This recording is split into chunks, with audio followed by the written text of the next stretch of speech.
3. Halo semuanya, jumpa lagi dengan saya Freddy. Terima kasih bagi teman-teman yang sudah subscribe channel YouTube saya. Bagi yang belum subscribe, please subscribe, dukung terus channel YouTube saya biar terus semangat untuk bikin cerita-cerita menarik, menginspirasi dan memotivasi teman-teman semua. Dan seperti biasa, sekarang saya punya program baru yaitu bikin talk show. Bikin talk show. Dan orang-orang yang saya wawancara itu ada orang-orang yang sudah terbukti berhasil, terbukti sukses. Jadi bukan hanya teori doang. Dan biar beliau sharing kepada kita semua untuk belajar ya kan bagaimana tips sukses dan trik suksesnya. Dan untuk yang kali ini saya ada bintang tamu lagi nih. Kita ketemu di gathering, kita baru selesai gathering dan beliau datang menggunakan BMW terbarunya. Wow, yang harganya lebih dari 1,5 miliar. Wah, keren banget. Masih muda. Nah, kita pelajari apa bisnisnya, siapakah beliau, dan kita perkenalkan. Selamat siang Mas Suban. Selamat siang, Pak Freddy. Keren, ya. Apa kabar? Kabar baik. Apa kabar Mas? Alhamdulillah baik. Ini BMW terbarunya apa nih? Sekarang Yang terbaru ya? terbaru ya? Seri M Sport. M Sport. Wah, itu ya termasuk supercar juga. Supercar, keren banget ya. Mobilnya juga keren banget ya, ada di bawah ya. Dari kita lihat. Harganya berapa? 1 lebih lah. 1 lebih ya. Saya beli second. Karena kalau barunya mahal lah, 2 M lebih. Secondnya itu 1 M lebih loh. Gue bayang nggak tuh, keren. Ada berapa mobil nih sekarang koleksinya? Kebetulan di rumah baru 5 lah. Baru 5, tapi jangan ditanya harganya berapa. 5 aja tuh mobil mewah semua. Itu di atas 1 M. Saya tahunya beliau tuh koleksi mobilnya tuh nggak ada yang di bawah 1 M. Itu semua di atas 1,5 M. Itu ini kerennya Mas Suban ini masih muda loh. Nah, Mas Suban ini bisnisnya apa sih sebenarnya? Kebetulan masih dari dulu sampai sekarang Mas itu kita main di direct selling. Dulu kan Mas Fred ini kan mentor saya di workshop Pekalongan ya kan, Port. Konsepnya masih sama dari dulu, dari 2009 sampai sekarang itu direct selling offline, tapi metode direct selling itu berbeda-beda. Ada yang door to door, kalau tempat kita itu eksekutif, jadi kita lebih mengedepankan soal omset. Kita main omset tinggi, quantity, nah di situ nanti profitnya kita akan naik juga. Jadi nggak usah kita berpikir untuk profit itu kita besar dulu. Nah, kita justru pemikirannya adalah konsepnya kita main quantity di omset lebih besar, baru nanti profit itu akan mengikuti sendiri. Oke, jadi bisnis beliau itu direct selling, jadi produk-produknya ada impor ada lokal juga ya? Kalau sekarang impor. Sekarang kebanyakan 100% impor. 100% impor ya. Jadi produk-produk diimpor terus jualnya dengan cara direct selling.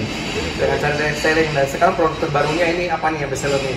Yang best seller sekarang di 2019 kemarin sampai sekarang itu wajan ajaib.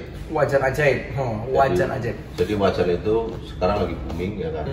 Karena keistimewaannya kenapa ajaib? Karena untuk menggoreng dalam satu penggorengan itu bermacam-macam makanan itu bisa jadi satu. Jadi sekali goreng itu ada 5 makanan. Nah, makanan itu rasa tidak mempengaruhi, tidak mencampur. Nah, itu kan keren kan, makanya dikasih nama wajan ajaib ya. Wajan ajaib.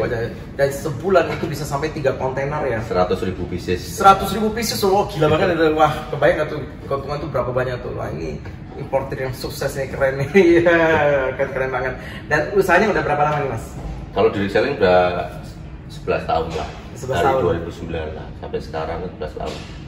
Jadi untuk pengalaman ya alhamdulillah sudah matang, tinggal kita review produk-produk baru aja. Kebetulan kita masuk komunitas impor klub ini kan wawasan lebih luas ya kan. Benar. Terima kasih juga saya sudah dibimbing sama Ko Freddy dulu tahun 2017 ya. 2017 ya. 3 tahun kita kenal ya. Benar. Berkat beliau ini juga ya, bisa makin oke lah. Terus tadi saya sempat ngobrol-ngobrol sama Mas Suban, ya kan, pernah beliau sempat dalam waktu 2 tahun itu bisa sampai punya penghasilan bersih ya.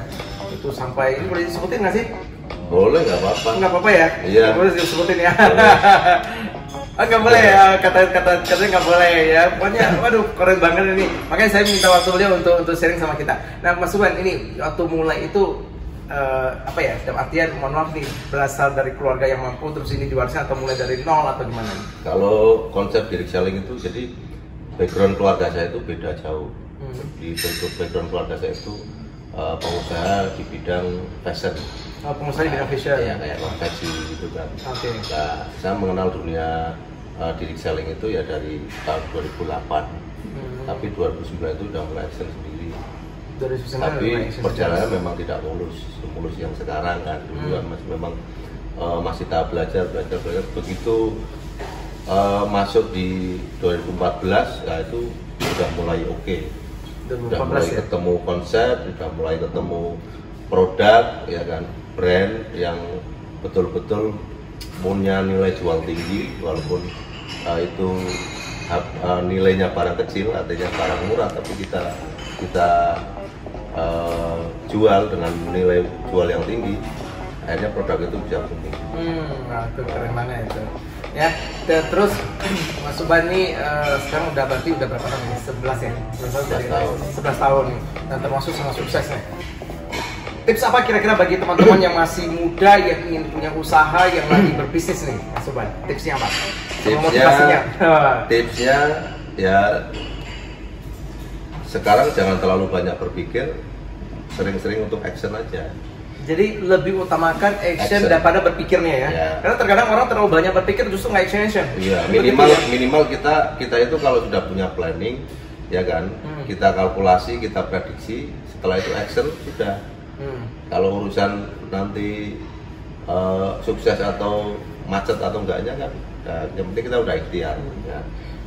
Tapi meskipun nantinya gagal ya kita coba terus, karena kegagalan itu kan suatu sukses yang tertunda. Betul. Keren ya. Karena begini juga, terkadang kita terlalu banyak planning, pada kenyataannya tuh tidak seperti, terkadang bisa meleset dari apa yang kita planning kan. Biasanya kan? Kalau kebanyakan mikir juga, itu malah jadi down, ya kan. Iya, benar. Otomatis wah ini nanti saya kayak gini, jadi menyerah sebelum perang lah, ya kan. Benar.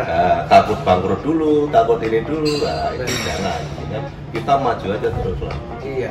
Jadi kalau di seminar tuh saya sering sharingnya begini. Sebenarnya dalam dunia usaha itu ada dua tipe manusia. Ada dua tipe orang. Pertama ada orang yang tipenya pemikir, dipikirin dulu, direncanakan dulu, baru action. Ya kan? Meskipun nanti pada kenyataannya hasilnya tidak sesuai dengan apa yang dipikirkan, apa yang sudah diplanningkan, ya kan? Atau yang kedua ada orang yang action dulu nanti baru mikir. Ya kan, action dulu, misalnya contoh nih seperti impor, ya kan, impor dulu barang datang baru dipikir nanti jualnya kemana, ke siapa seperti apa, kan ada juga yang tipe seperti itu, ya kan, dan sah-sah saja mau saya jadi seperti apa, yang penting tetap berusaha dan lebih banyak action. Ya kan, nanti pada kenyataannya memang akan ada jatuh bangunnya pasti ya. Lu pernah jatuh juga, Mas Suban? Sering. Oh sering. Bukan lagi sering. Jadi waktu action saya di 2009 itu perjalanannya sampai 5 tahun ke depan itu kurang bagus.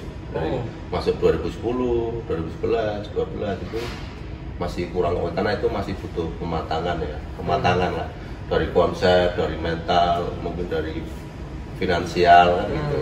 Begitu masuk di 2014, setelah itu mulai oke. Mulai kita menemukan produk yang betul-betul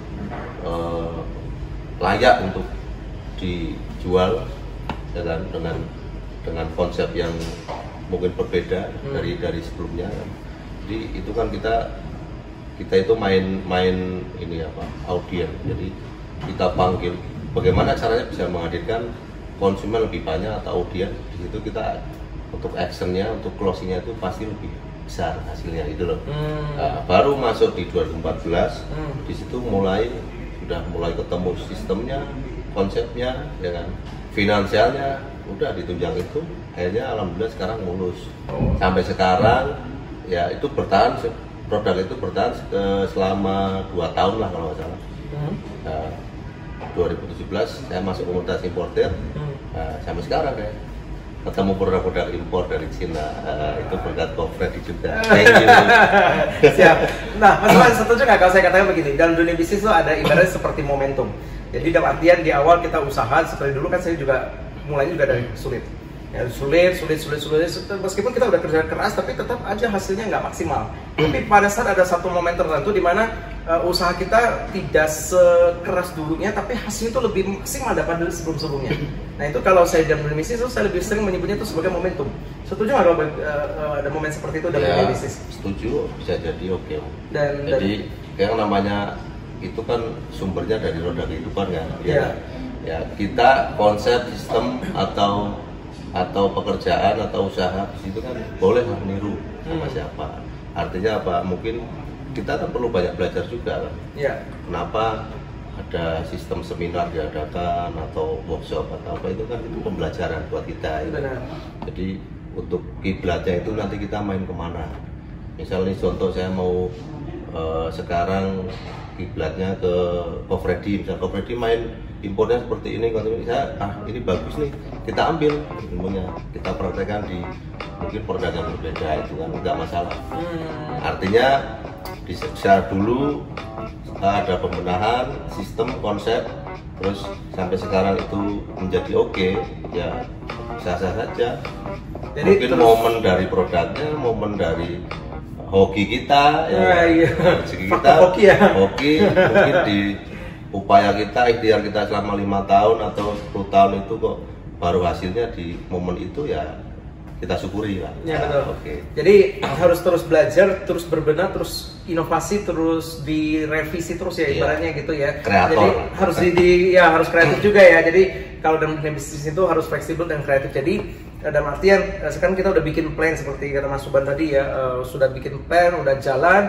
Apa nih yang kurang? Kalau kurang maksimalnya, masalahnya ada di mana? Revisi, evaluasi terus gitu kan, evaluasi terus. Nah ini tips bagi teman-teman yang sudah berjalan bisnisnya atau baru mulai jalan atau lagi merasa jatuh atau apa. Nah ini tips bagi teman-teman semua. Jadi ingat, jangan terlalu banyak mikir, harus lebih banyak action.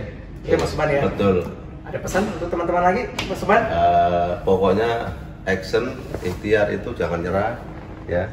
Pokoknya rezeki itu sudah ada yang ngatur, tinggal kita bagaimana kita melakukannya. Semoga sukses.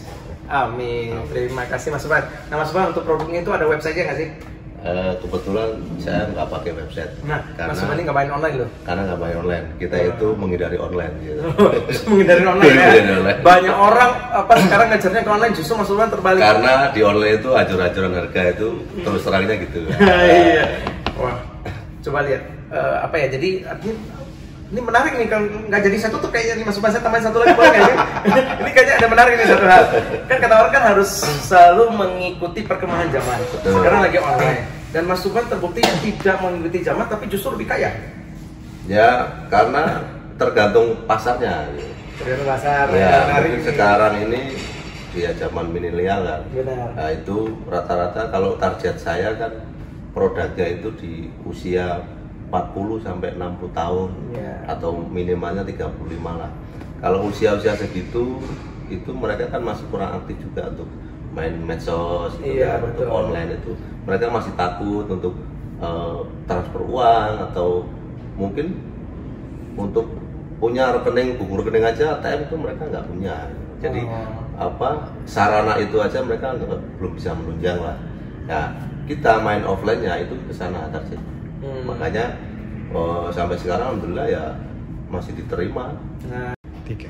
Oke, menarik sekali teman-teman semua pembicaraan kita hari ini, pembelajaran dari Mas Suban yaitu dengan cara direct selling untuk bisnis beliau, dan beliau sangat sukses sekali teman-teman semua, dan saya ucapkan terima kasih untuk Mas Suban. Sukses terus untuk bisnisnya. Terima kasih. Terima kasih. Dan bagi teman-teman semua, dukung terus channel YouTube seperti ini. Semoga apa yang kami sampaikan, apa yang kami sharingkan dapat bermanfaat dan menginspirasi untuk teman-teman semua. Ingat sekali lagi, dukung channel YouTube ini agar terus berkembang dengan cara klik subscribe. Oke, sekian dulu dari saya. Terima kasih dan sampai jumpa di video berikutnya. Bye-bye.